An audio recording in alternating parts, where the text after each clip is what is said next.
Gunther offers Styles a retirement match. Adam Pearce is in the What? And Natalya turns on Dupri.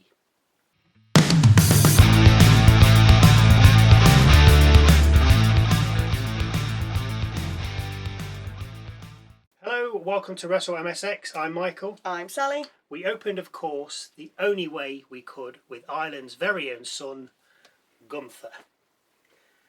Oddly, his graphic didn't say Ring General, just Gunther. Anyway, he says Styles was blinkered last week and so focused on making Gunther tap out that forgot he was in the ring with the greatest professional wrestler in the company. I don't remember Shawn Michaels wrestling last week. He then reminded us he put Goldberg to sleep and made Cena tap out. He announced his participation in the Royal Rumble as well. He continued to speak but was then interrupted. No, not by Kofi Kingston, by AJ Styles. Styles doesn't want to move on and asks for a rematch at the Royal Rumble. Gunther declines. Styles says Gunther's scared and that he tapped out like a little titch. Gunther replies saying he's smarter and a better wrestler than Styles, but the answer remains no. Gunther then has a change of heart and tells AJ that if you want me to fight you at the Royal Rumble, then put your career on the line. Gunther tells Styles he'll give him until the end of the night to give him an answer and then heads back up the rampway. Now, we knew this retirement match was coming. Yeah. Not quite so soon in the year. Yeah, it just feels a bit too early, doesn't Yeah, it? ain't no way Styles is losing this. I mean, he might, but not yet. It doesn't feel right. No, not yet. Not yet. Backstage, we see Natalya telling Maxxine Dupri she'll be in her corner tonight, with the camera then panning around. As it does, you can see the Creeds and Ivy Nile in the background. So first up, Becky Lynch versus Maxxine Dupri for the Women's Intercontinental Championship. Natalya, of course, with Dupri. Lynch came out first, just as we hit a break, so we had to endure the usual spiel through said break by boring Becky. You're lucky you didn't have to go through that. The competitors were introduced by the ring announcer, with Lynch booed by the Belfast crowd as she's from Dublin, which is the Republic of Ireland and not Northern Ireland. Dupri started well, cannonballing off the apron into Lynch, and then by taking Becky down with clotheslines, a fisherman's suplex and leg drop before covering for 2. The pair exchange 2 count covers. We see the disarm her and ankle lock, with both countering out of each other's move. A superplex and DDT net Lynch another 2, with the ref then checking on Dupri. As he does, Lynch removes a turnbuckle pad and then inevitably ends up running into it. Dupri then drops Lynch with a kick and covers for 2. Natalya put Lynch's leg on the bottom rope. Dupri asks why, with Lynch then hitting the manhandle slam and covering Dupri for the win. After the match, Natalya gets in the ring and absolutely destroys Dupri, with no one coming out from the back.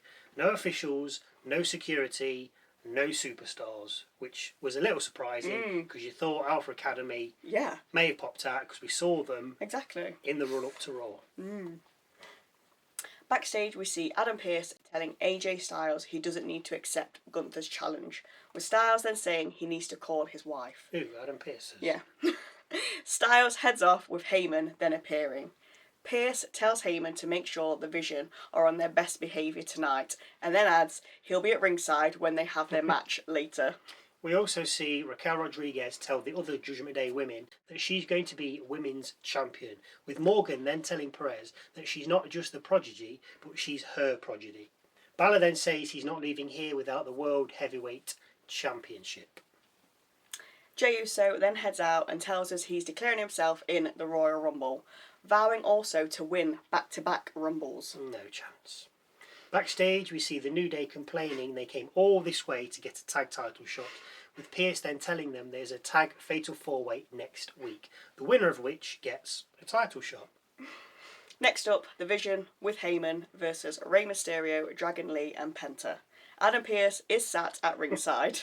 The villains keep Rey in their corner until he's able to escape, with Theory then taking a triple team beating in the corner. Drop kick, headstand, double foot to the gut and running drop kick. The Vision then dominate the next portion of the match, with the faces making a comeback and Penta picking up a 2 from a Penta driver on Theory. Theory then puts Penta down and covers for 2, with the match then descending into chaos. Heyman and Pearce then get on the apron, with the referee heading over. As he does, Paul passes Theory his brass knuckles, but he gets caught by Pearce. Pearce takes them off him and then puts them on the ring apron, as he's then confronted by Heyman. The pair then argue and continue to do so up the rampway, with Mysterio then picking up the knuckles and putting them on. He hits Theory with them, which the ref never saw, with Penta then super kicking Paul before landing a Mexican destroyer to Theory and covering for the 1, 2, 3. Backstage, Jackie Redmond asks CM Punk how he'll leave here as a fighting champion. Punk replies, saying by being the best in the world. We then see Heyman telling Pearce that we'll all miss you when you're gone from the show. Pearce's phone then rings, with Heyman telling him he might want to get that phone call. Rhea Ripley and Iyo Sky head out next, with Sky telling the Judgment Day women that Rhea is always on top.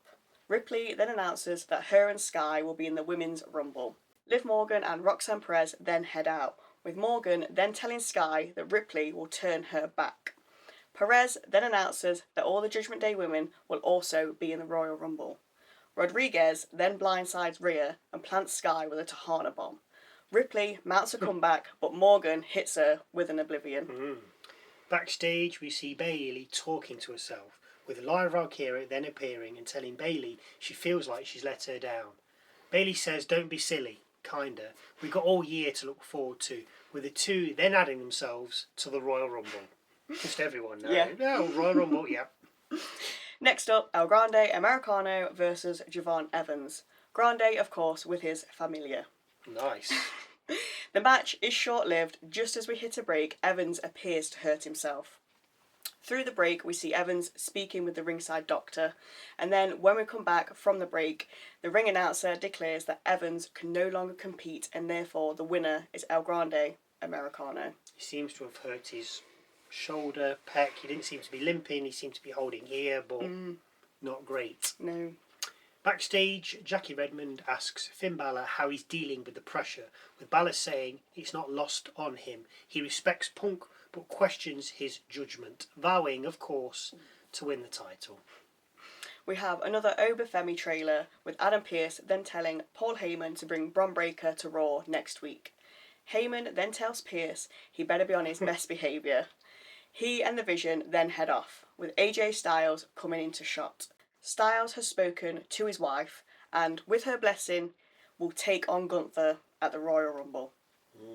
Is this the end of AJ? No, not yet. We also see Asuka, for a change, shouting at Kairi Sane and telling her that she lost them the tag titles. Sane then promises Asuka she'll make sure she wins the Royal Rumble and that she'll do anything. Asuka replies by telling her not to make her yell again. Yes, we do not need any more yelling from Asuka. But that's interesting how she's going to allow Asuka. So you know what's coming. She's going to Sane will somehow help Asuka get eliminated. Won't she? Yeah. That's what, like, good. So, to the main event of the evening, CM Punk versus Finn Balor for the World Heavyweight Championship.